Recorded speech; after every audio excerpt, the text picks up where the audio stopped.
What's going on, everybody? Jack Acid with ApexHead.com, bringing you episode 2 of the Zero to Hero F1 2012 Career Mode Series, and Lotus hoping for a P13 finish. Here starting off in P24. I do apologize that I didn't start in P24 in the first race. The long and short of it being that the whole premise idea came to me after I'd qualified at Melbourne, so what are you going to do? Here we are to start, starting behind Charles Peak in the Marussia and lined up next to Carthacayan. Looking at the back of De La Rosa and the HRT team that is no more, unfortunately, for those of us who appreciated the old Spanish team. And you can see being very slow coming around the first corner, and the big reason for that is because I just do not trust the AI. Now snaking my way through the field, trying to find my gaps, and already warming myself up into P19, now competing with Paul DeRest in the Force IndyCar, able to get around him. Now looking at the back of both Caterhams, and now screaming down to what will be a very hard braking point here at turn 4, very slow in fact. And Jean-Eric Verne right there, wheel to wheel, coming around out of the exit, and there goes Fernando Alonso dueling with, it looks like Maldonado in the Williams car, jockeying for position. And we are up into P9, coming around these very wide sweeps. And as we get settled in, the question still looms, will I be able to dominate here on Intermediate AI? There's no question that the pace of Intermediate is much slower than me from a competitive standpoint, but still have to think of it as a test of my track knowledge in terms of corners and braking points and things of that nature, as well as avoiding penalties and staying out of the gravel. Maldonado very slow coming out of there, and slowing down now, almost coming into contact with him. Thought about having a go, now backing off as we come around Kenyer Lake. One of the most difficult apexes on the circuit for me, and thankfully I have the benefit of following the cars through there because I can lose track very quickly, as well as here at the Sunway Lagoon. Very challenging entry point here along the summit. Have to kind of aim for the cone, and you can see that I actually took it a little bit too far inside, and that definitely cost me on the exit speed coming down the straight, but no real concern of Jean-Eric Verne right now. As we near the end of lap 1, coming around to the final hairpin, let's see if we can cinch up the gap. And following the Williams car around, looks like he's following Fernando Alonso and possibly Rosberg in front of him. So at the end of 1, right now we're currently behind by less than a second. We will be within DRS range on the next lap, but have to think we're going to make up a couple of positions before this lap's over, and here we go. Maldonado very slow, now trying to cut on the inside of Alonso as well, being careful about it though. Definitely do not want to lose my grip on the curb, able to get around Alonso, and there's Nico. And got plenty of width here to try and overtake, but let's see if I've got the pace. Yes, I do, just by a nose. Now looking at the back of Kimi Räikkönen, our teammate, and he's moving over to the right, and not sure what he's doing. Have to slow down now. Could have gone to the left, but I wasn't sure if he'd veer in front of me. And my teammate extremely slow coming through there, but able to get a purple sector time. So that bodes well, settling down into P6, following Räikkönen. And losing the line here, onto the grass and now onto the gravel, and there's plenty of cars behind, and there goes the train. Narrowly avoiding Felipe Massa in the Ferrari, being chased down by Daniel Ricciardo in the Toro Rosso, and suddenly my entire race is compromised. All kinds of clag all over my tires, trying to not slide off track coming through Clea, and Daniel Ricciardo extremely quick, right on our gearbox as we come down to the hard braking point, and let's see if we can make up some ground, almost oversteer into the curb, able to correct and come out of it. And now getting a yellow flag warning, and it looks like a car behind us has gone off track. And while I'm busy looking at that, I basically completely butcher Kenyer Lake. As I mentioned on lap 1, one of the most difficult corners for me, but I'm able to compose myself.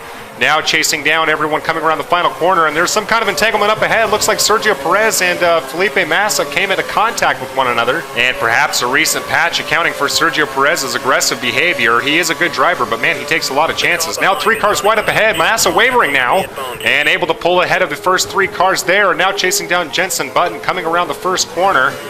And let's see if we can beat Jensen out of the exit. Looks like we will. And there's Maldonado trying to overtake him on the left-hand side, much like we did Nico, and we should be able to dispatch of Jean-Eric Verne, and yes, we do. And coming up to the hard braking point at turn 4, chasing down Fernando Alonso, it looks like, as we're able to get a purple sector time, going a little bit wide there.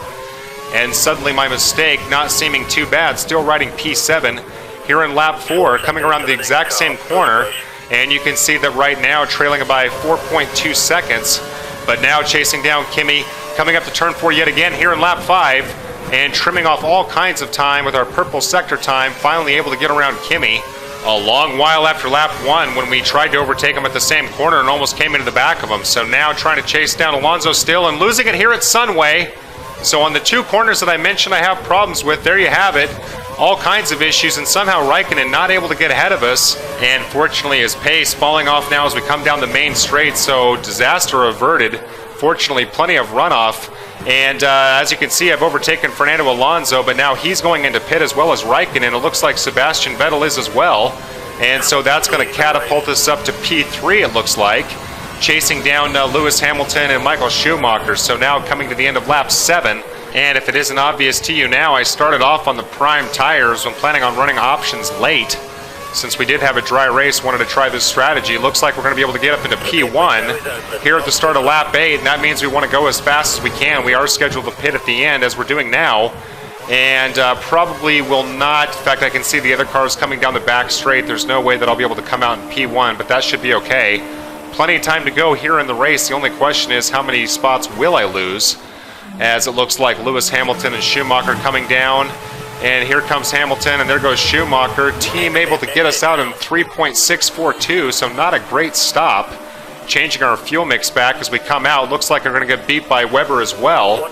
That puts us down into P4 and competing with another car here, but it looks like we'll be able to beat him around the corner. That's Sebastian Vettel. And yes, he's slowing down a great deal. The AI, even on professional, extremely slow coming around turn 1 here. And so now skipping ahead just a little bit further in the lap, chasing Webber down through Clea. Probably my favorite set of corners on the circuit. Very, very fun. Tricky in wet conditions, that's for sure. Very easy to go off track there. Now trying to close the gap on Webber, coming around the hairpin and able to do so. But looks like we won't have a chance for an overtake. And again, I don't mind following the AI through here just because I have so much difficulty with it. And looking at timing and scoring, Sebastian Vettel 2.675 behind us, and obviously Webber less than half a second ahead of us as we come up through Sunway. And again, I love following the cars here, even though I roll off onto the curb and start to lose control for just a moment, but able to catch myself. But that might cost me an opportunity to overtake Webber. Looks like we should have the room, and even if we don't catch him here, should have time on the start-finish straight. But let's see what we can do. Coming down at the braking point, and not a lot of room, and able to get around him here. Now wheel-to-wheel coming around the corner, cutting off the apex, and coming out up into P3 here at the start of lap 10. And for some reason able to use my DRS. I guess that's a glitch. Sometimes there's a car behind you and you're able to use your DRS, which works out to be somewhat of a cheat, I guess, but able to save my KERS. But now you can see here at the end of lap 11, start of lap 12, KERS long gone, now being reset as we chase down Michael Schumacher, who is under a half a second ahead. Should have no problem dispatching of him here at turn 1. Yes, we do. And now coming around the first corner, going a little bit wide actually, but no matter. We've got Lewis Hamilton in our sights, and we've got just under 3 laps to get this done. So things looking very, very promising despite that early off. And don't forget, Lewis Hamilton and I had quite the duel back at Melbourne, competing for P2, and Hamilton was able to beat me out thanks to a braking error on my part. So I would like nothing more than to beat him here. And I know it's only the first 2 rounds, but Lewis Hamilton looking like the man to beat in the early stages. Let's see if we can make something out of it. Now chasing him down through Clea, and what I'm thinking is that I might have a chance to overtake him at the hairpin. And if I'm able to do that, I should be able to make up some significant time. And I should note I'm actually going for the 0 to hero achievement, which is starting off in the back of the grid and winning the race. So now coming out of the hairpin, and all kinds of problems with wheel spin. And so much for the idea of trying to overtake Hamilton there. Basically gave it too much gas coming up the hill there. And so that cost me some time here at the start of lap 13. Lewis Hamilton still well within our sights. We have been able to catch up with him a bit. And as you can see, setting some purple sector times, Hamilton under a second in front of us. And let's see if we can just get this over with once and for all. Coming around turn 1, able to make the overtake stick, and not going to make anything out of it coming around the last pinch there. And for the first time in the race, up into P1, and that's going to give us just under 2 laps to keep it on the rails. And as you can see, that's not going to be a problem as we come around the final corner before the end of the race. And this actually signifies my first victory for this career. And again, I know that it's kind of funky settings how it's being done, but what the heck. Feels good to get it anyway. P1, and waiting for that achievement to pop. Might not show up until we get into the race results. Kimi Räikkönen finishing down at P9, so that's 3rd and 1st in the first 2 rounds, and maybe this is going to be too easy, but maybe I'm speaking too soon. There's the achievement I was waiting for. Taking a quick look at the race results, Sergio Perez rounding out the points there with Sauber.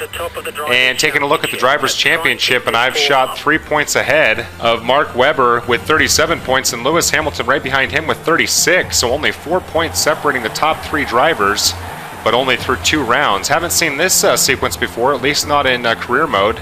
I've seen it in season challenge mode. Want to thank you guys for taking the time to watch this video. Hope you have enjoyed it. Please join me for round 3 in China, and let's see if we can keep the momentum rolling.